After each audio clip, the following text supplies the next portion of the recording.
واسأل القرية التي كنا فيها والعير التي أقبلنا فيها وإنا لصادقون قال بل سولت لكم أنفسكم أمرا فصبر جميل عسى الله أن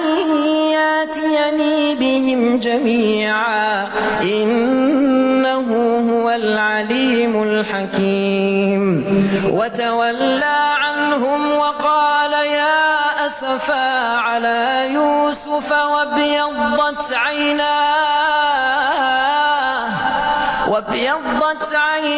من الحزن فهو كظيم قالوا تالله تفتأ تذكر يوسف حتى تكون حرضا أو تكون من الهالكين قال إنما أشكو بثي وحزني إلى الله وأعلم من الله ما لا تعلمون يا بني اذهبوا فتحسسوا من يوسف وأخيه ولا تيأسوا من روح الله إنه لا ييأس من روح الله إلا القوم الكافرون فلما دخلوا عليه قالوا يا أيها العزيز مسنا وأهلنا الضر وجئنا ببضاعة مزجاة فأوف لنا الكيل وتصدق علينا إن الله يجزي المتصدقين قال هل علمتم ما فعلتم بيوسف وأخيه قال هل علمتم ما فعلتم بيوسف وأخيه إذا أنتم جاهلون قالوا أئنك لأنت يوسف قال أنا يوسف وهذا أخي قد من الله علينا إنه من يتق ويصبر فإن الله لا يضيع أجر المحسنين قالوا تالله لقد آثرك الله علينا وإن كنا لخاطئين قال لا تثريب عليكم اليوم يغفر الله لكم وهو أرحم الراحمين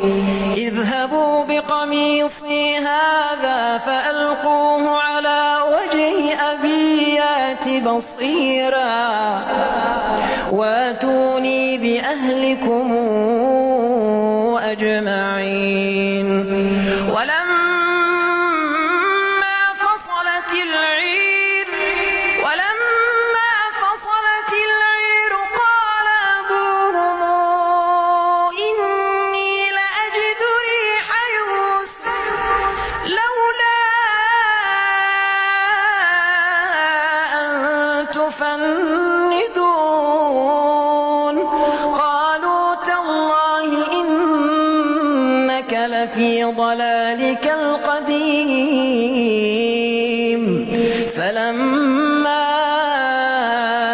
أن جاء البشير ألقاه على وجهه فارتد بصيرا قال ألم قل لكم إني أعلم من الله ما لا تعلمون قالوا يا أبانا استغفر لنا ذنوبنا إنا كنا خاطئين قال سوف أستغفر لكم ربي إنه هو الغفور الرحيم فلما دخلوا على يوسف آوى إليه أبويه